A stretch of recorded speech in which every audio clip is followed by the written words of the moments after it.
Namaste, welcome to Over the Hill Yoga. I'm Liz. We're going to do a short practice today for when you just feel crappy. You know, you might just wake up with some pain. Maybe you partied last night. We never get too old for that, do we? And there's some mornings where you just don't feel like $1,000,000. So this is just a short sequence to try to get you moving a little bit and feeling a little better. So what you'll need is a block and a blanket. And we're going to start on our backs, which is right where you want to be when you don't feel so well. Start with knees bent. And take a moment to tuck each shoulder blade underneath your heart. So your shoulders are moving towards your spine. And we'll let the arms just come out to the side. Take a few deep rounds of breath in through your nose, out through your mouth. Just finding your center.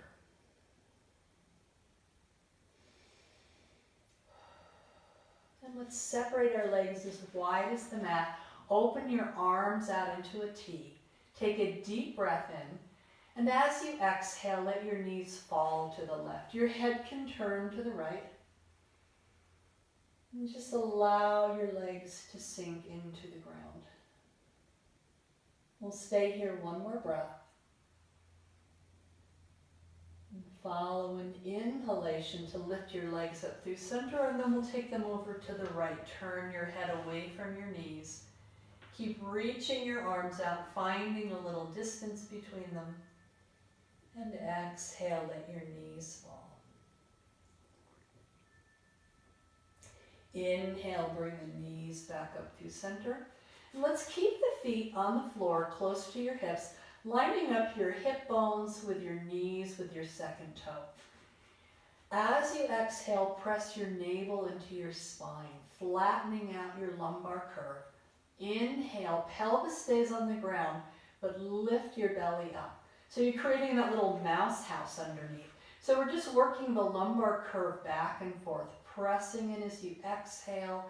Inhale, lift up. If you have any pain in your low back, this feels really good, especially when you lengthen and your tailbone moves towards your feet. Inhale, come up. We'll do that one more time. Lengthening. You can do as many as you want. Just put it on pause. So now find your neutral pelvis, where it's neither forward nor back. And we'll bring the knees to chest, hug them in, give yourself a big hug. You can roll side to side a little bit here. And we'll take knees in each hand and start making circles, moving the knees away from one another and then back towards. We'll do 2 circles each direction.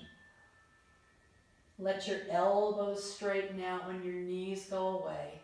Starting to stretch the shoulders just a little bit. Last one here. Then let's bring knees together, arms around your knees, and roll front to back about 3 times. And we'll come up to sit. So find a comfortable seat. I like to sit on a blanket.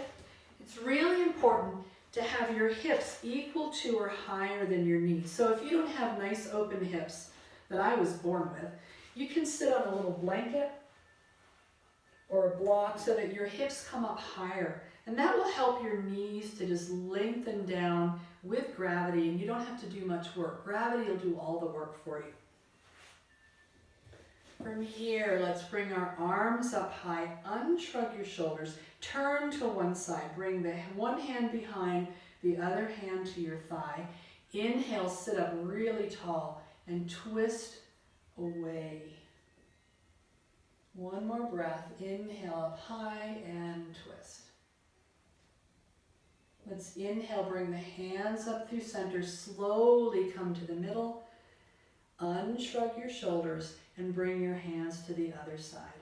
Inhale, sit up nice and tall, and exhale, twist. One more breath here. Sit up super tall, shoulders stay heavy, crown of the head reaches up, and exhale to twist.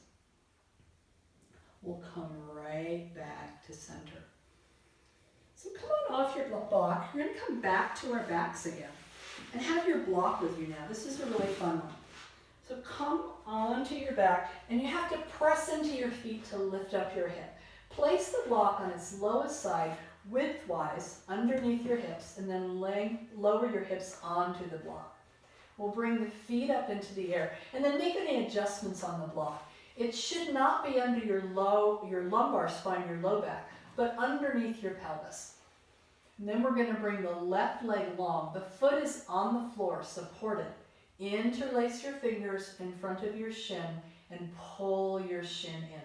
Make sure your collarbones aren't curling in, but that your heart is open. Shoulder blades reaching towards your spine as you pull your knee in. Hopefully you're feeling a nice stretch in the front of your left thigh. Maybe you'll feel a stretch in the back of your right hip. That's really nice too. This is also a really good stretch if you have sciatica, because this will stretch out the lumbar spine. We're going to take an inhalation to lengthen the second leg. And if this feels okay on your back, reach your arms long, take a big stretch. And then we'll exhale to bring the opposite knee in. Again, shoulders nice and heavy, heart is open, knee comes in. Let that other leg stay long. And don't let the foot come up. Keep the foot heavy. This will help your psoas muscle to release and relax. We'll take one more breath here. We'll lengthen the second leg again. Take that big stretch. Really inhale, stretch. You can point your heels, point your toes. Feel the difference there. And slowly snow angel your hands back to your sides, bending your knees. We'll lift off the block and lower back down again. One thing that'll help you to feel better is Shavasana. So we'll lengthen the legs, have your feet a little wider than your hips, roll those shoulders underneath your heart. Maybe you'd like to place your blanket over your hips for a little grounding. Or it can go behind your head, give you a little pillow. Your choice. Bring your arms out to the side, palms up a little bit away from your body. And take a few restful breaths.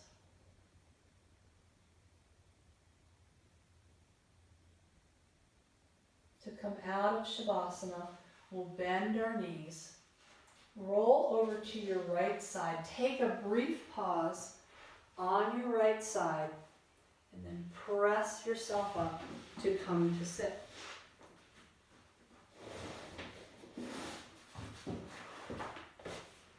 We'll come back to the blanket so the hips are nicely aligned. Thank you so much. I hope you feel better soon. Namaste.